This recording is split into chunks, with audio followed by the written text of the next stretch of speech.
म्हणजे yes bank असो, AU bank असो, या 6% देत आहेत. आता तुम्ही त्याच्यावर काही देत असाल तर आम्ही तुमच्याकडे ठेवू. आता हे खरं होतं, दाखवलं गेलं, नाही माहिती. HDFC बँकेने काय सांगितलं की तुम्हाला 6% पाहिजे, आम्ही तुम्हाला 6.1% देऊ. देता येतं का कायद्याने? देता येत नाही. RBIचा कायदा म्हणतो 3.5% वर रेट देता येत नाही. पण काय झालं, त्याच्यात सगळे कायदे मोडून जे जगदीशन म्हणून त्यांचे CEO होते आणि एक संतानम म्हणून होते, त्यांनी एक मोठं कट केला. आणि तो कट काय होता, त्यांनी 4 वेंडर्सना म्हणजे 4 लोकांना बोलवून त्यांना सांगितलं की तुम्ही हा खर्च HDFCच्या मार्केटिंग थ्रू झाला असं दाखवा. आणि तसं दाखवलं गेलं. वेंडर्सना रोड सेफ्टी अवेअरनेस कॅम्पेन म्हणजे रस्त्यावर चालताना सुरक्षा कशी करावी अशा ह्याच्या हेडिंग खाली पैसे ट्रान्सफर केले गेले. पैसे HDFC बँकेनी कसे केले, आता हे फार महत्वाचं आहे. CEOनी ऑर्डर दिल्या का नाही, कमिटीने ऑर्डर दिल्या का नाही, लीगल डिपार्टमेंटने ऑर्डर दिल्या का नाही, कुठलंही कोणीही ऑर्डर न देता फक्त वरून सांगितलं गेलं. एका ज्युनियर ऑफिसरला ते करायला भाग पाडलं. कुठलंही लीगल त्यांनी म्हणजे वर्बल क्लिअरन्स नव्हतं, झोनल हेडचं क्लिअरन्स नव्हतं, क्लस्टर हेडचं क्लिअरन्स नव्हतं, लीगल किंवा कंप्लायन्स टीमचं सुद्धा क्लिअरन्स नव्हतं. असं असताना 2.51% हे पैसे दिले गेले. आणि ते देऊन HDFCनी वेंडरला दिले, वेंडरनी ते इतर लोक यांना सगळ्यांना MSRDCला ट्रान्सफर केले. आता याच्यात कोणी म्हणेल गोंधळ काय आहे, 45 कोटी त्यांनी दिले असा व्हिजिलन्स रिपोर्ट आलाय. असे पैसे कोणालाही HDFC सारख्या बँकला कायदे मोडून देता येत नाही. तात्काळ याच्यावर खरं RBIची कारवाई व्हायला हवी होती, सेबीची कारवाई व्हायला हवी होती. कारण HDFC बँक हे एक लिस्टेड स्टॉक आहे. तो मुंबई स्टॉक एक्सचेंजवर आहे, म्हणजे नॅशनल स्टॉक एक्सचेंजवर आहे, न्यूयॉर्क स्टॉक एक्सचेंजवर आहे आणि इंडियाचा फॅक्टा US बरोबर साईन झालाय. म्हणून त्यांना अतिशय हे सगळं केअरफुली त्यांच्या कंप्लायन्सच्या बाहेर जाऊन कुठल्याही बँकेला असे व्यवहार करता येत नाही. तर हा HDFC बँकचा अतिशय मोठा फ्रॉड असं HDFC बँकनी केलंय. आणि हेच जेव्हा 18 मार्चला अत्यान्यू चक्रवर्ती नावाचे त्यांचे जे अतिशय मोठे ऑफिसर होते ते म्हणाले की त्यांनी तात्काळ राजीनामा दिला होता. तो राजीनामा दिल्यानंतर ऑडिटमध्ये ही इन्क्वायरी निघाली. ऑडिटच्या क्वेरीनंतर एक व्हिजिलन्स कमिटी बसवली गेली आणि व्हिजिलन्स कमिटीचा रिपोर्ट आहे की हे सगळं चुकीच्या पद्धतीने पैसे ट्रान्सफर करून MSRDCला दिले गेले. आता आपल्या MSRDCचा काय रोल त्याच्यात? आत्ताच्या घटकेला MSRDC म्हणते हे पैसे आमच्याकडे आले आणि ते जमा झालेत, पण मला जी भीती आहे की हे पैसे MSRDCनी जमा केलेले नाहीत. आणि अनिल कुमार गायकवाड जे आधी महाराष्ट्र सदनच्या स्कॅममध्ये सस्पेंडेड ऑफिसर होते, ते आता MSRDCच्या उच्च पदावर आहेत, सर्वोच्च पदावर आहेत. आणि ते आणि त्यांचे इतर सगळे जे ऑफिशियल्स, सिनियर ऑफिशियल्स आणि मंत्र्यांनी हे सगळं आता क्लॅरिफिकेशन देणं गरजेचं आहे. आताच्या घटकेला महाराष्ट्र सरकारने तात्काळ, कारण भ्रष्टाचाराची सगळ्या सीमा आपण ओलांडल्या आहेत. आत्ताच्या घटकेला एकानंतर एक रोज नुसता भ्रष्टाचार भ्रष्टाचार भ्रष्टाचार. खरंच थकलो काढून आता. मला तर खरं गंमत अशी वाटते की विरोधी पक्षाने काल सकाळी हा रिपोर्ट आल्यानंतर काहीच विरोधी पक्ष बोलला नाहीये. हे खरं अतिशय शॉकिंग आहे. कारण बँकिंग सिस्टम जिथे आपण सामान्य माणूस आपला सगळा पैसा ठेवतो, फिक्स डिपॉझिट काही होऊ नये म्हणून ठेवतो, त्या बँका सुद्धा जर अशी गैरकृत्य करत असतील तर हे अतिशय गंभीर आहे.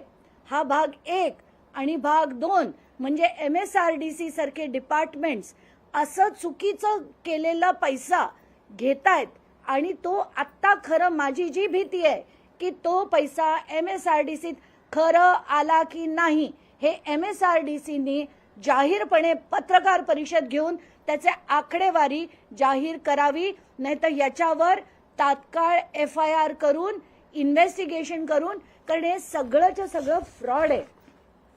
त्याच्यात कुठले कुठले सेक्शन लागतात तर चीटिंग, क्रिमिनल कॉन्स्पिरसी, कारण याच्यात खूप सिनियर ऑफिशियल्सनी एकत्र मिळून ठरवलंय. त्याच्यात तिसरं म्हणजे फोर्जरी. फोर्जरी का? कारण पैसा होता तो त्यांना इंटरेस्ट म्हणून द्यायचा होता, पण तो थेट देता येत नाही म्हणून वळवून त्याला मार्केटिंग टीमकडे दिला, 4 वेंडर्सकडे दिला.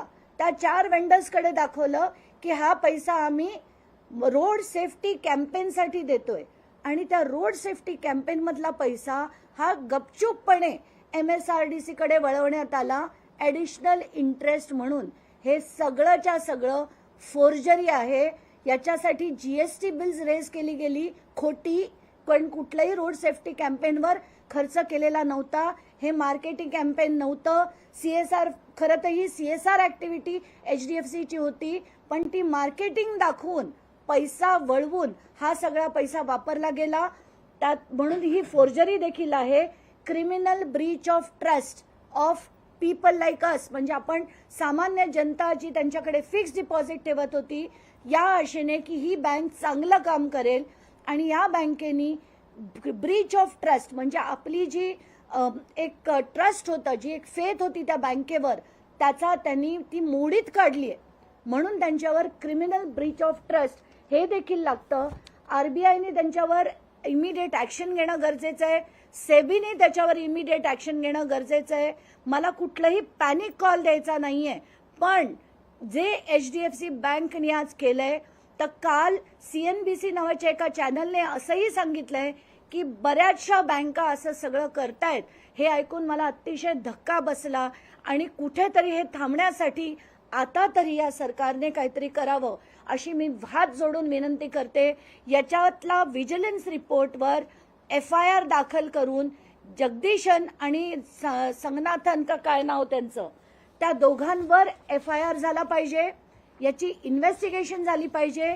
MSRDCच्या गायकवाडना तात्काळ सस्पेंड करून त्यांच्यावर इन्क्वायरी करायला हवी की असा गैरकृत्यातला पैसा आला का, आला असेल तर MSRDCने घेतला कसा, आणि MSRDCने घेतला नसेल, त्यांच्या खात्यात आला नसेल तर हा कोणी कोणी खाल्ला, या सगळ्या गोष्टी बाहेर आल्या पाहिजे.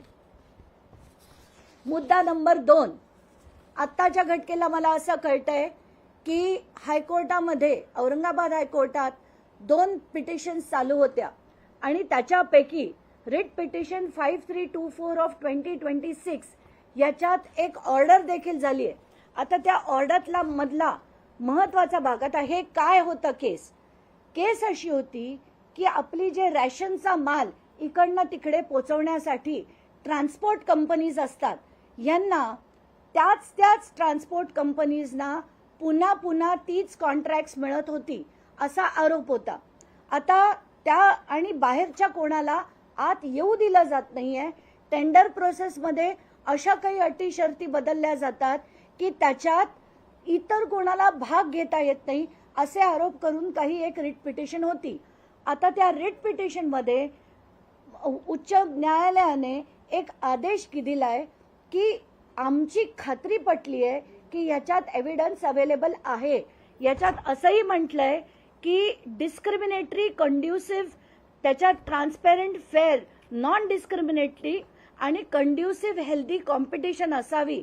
आणि याच्यात आत्ताच्या घटनेला असं दिसतंय की त्याच सगळ्या ट्रान्सपोर्ट कंपनीजना कॉन्ट्रॅक्ट दिली गेली आहेत. त्यामुळे याच्यात कुठलीही ऑर्डर पास करण्यात येऊ नये. टेंडर प्रोसेस केला तरी ठीक, पण कुठलीही ऑर्डर पास करण्यात येऊ नये. पण आपल्या राज्यसभेची घाई झालेल्या छगन भुजबळांना बहुतेक वाटत असेल की हे ऑर्डर तात्काळ पास करावी कारण त्याच्यातली अमुक टक्केवारी कदाचित यांना मिळणार आहे. याच्यात कोण कोण आहे ती सगळी नावं सुद्धा मला कळलेली आहेत. पण आत्ताच्या घटकेला हात जोडून राजेश अग्रवालांना विनंती आहे की कुठचंही खरं तर टेंडर सुद्धा करू नका in the best interest of justice. आत्ताच्या घटकेला हा पूर्णच्या पूर्ण 4,500 कोटीचा जो मोठं कॉन्ट्रॅक्ट आहे ज्याच्यात अफाट प्रमाणात टक्केवारी मागितली जाते भुजबळांकडनं, हे तात्काळ थांबवण्यात यावं. जोपर्यंत हायकोर्टाकडनं त्याच्यावर ऑर्डर होत नाही तोपर्यंत हे ट्रान्सपोर्टचं कॉन्ट्रॅक्ट जे आहे 4,500 कोटीचं हे तात्काळ थांबवण्यात यावं. कुठल्याही अशा यंत्रणेला देऊ नये, कारण आताच्या घटकेला प्रचंड प्रेशर केलं जात आहे ह्याच्यात, अशी मला बातमी कळली आहे आणि हे थांबवण्यात यावं अशीच माझी विनंती आहे. तुम्ही ज्या महामंडळाचं म्हणजे MSRDC म्हणजे महाराष्ट्र राज्य रस्ते विकास महामंडळ, हे महामंडळ एकनाथ शिंदे चेअरमॅन आणि उपमुख्यमंत्री यांची अखत्यारीत येतात, त्यांचा काही रोल आहे यामध्ये? आत्ताच्या घटकेला काहीच माहीत नाहीये की एकनाथ शिंदे याच्यात होते नव्हते का, हे फक्त अधिकाऱ्यांनी केलंय का अधिकारी आणि मंत्र्यांनी मिळून केलेलं आहे. तर आत्ताच्या घटकेला काहीच क्लिअर नाहीये, कारण व्हिजिलन्स रिपोर्ट जो HDFC बँकेचा आहे, तर मी ज्यांनी हा रिपोर्ट केला त्यांच्याशी सुद्धा बोलले. त्यांचं असं म्हणणं आहे की वेंडरनी कोणाकोणाला पैसे दिले, कॅश दिले का डिजिटली ट्रान्सफर केले का ते खरंच MSRDCच्या खात्यात गेलेत का ते अधिकाऱ्यांना दिलेत का मंत्र्यांना दिलेत, याच्यावर आत्ताच्या घटकेला काहीच माहीत नाहीये. म्हणूनच माझं म्हणणं आहे की याच्यात इन्व्हेस्टिगेशन होणं गरजेचं आहे आणि याच्यात इन्व्हेस्टिगेशन होऊन हे खरं MSRDCने तात्काळ पत्रकार परिषद घेऊन हे जाहीर करून असेल MSRDCच्या खात्यात आलं असेल तर स्टेटमेंट्स दाखवणं गरजेचं आहे, नाहीतर त्यांना सस्पेंड करून त्यांच्यावर कारवाई करणं गरजेचं आहे.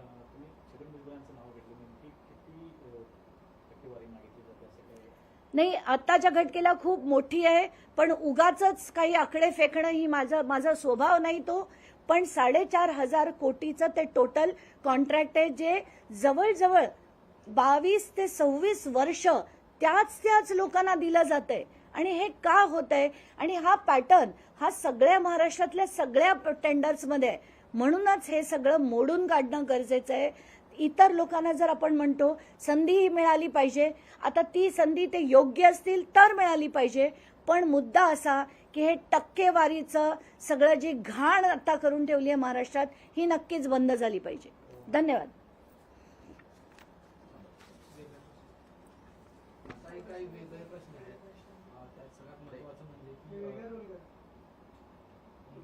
विजय वडेट्टीवार म्हणतायत की इंधनाचा तुटवडा होणार आहे, लोकांनी गुंतवणूक करू नये, त्यांनी पैसे सांभाळून ठेवावे.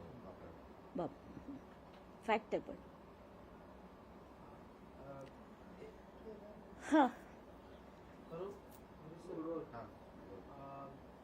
खराचं प्रकार मागच्या 3 महिन्यापासून महाराष्ट्र धुमाकूळ घालते. याच्यातच आता महाराष्ट्र फाईल नावाचा सिनेमा चर्चेत आलेला आहे. त्याच्यात जी रुपाली चाकणकरांची भूमिका आहे त्याच्यात दीपाली सय्यद कास्ट असेल असं म्हटलं जातं. पण या कास्टिंगची चर्चा सुरू होताच दीपाली सय्यदला आणि त्या प्रोड्युसरला जे ते धमकीचे फोन येऊ लागलेले.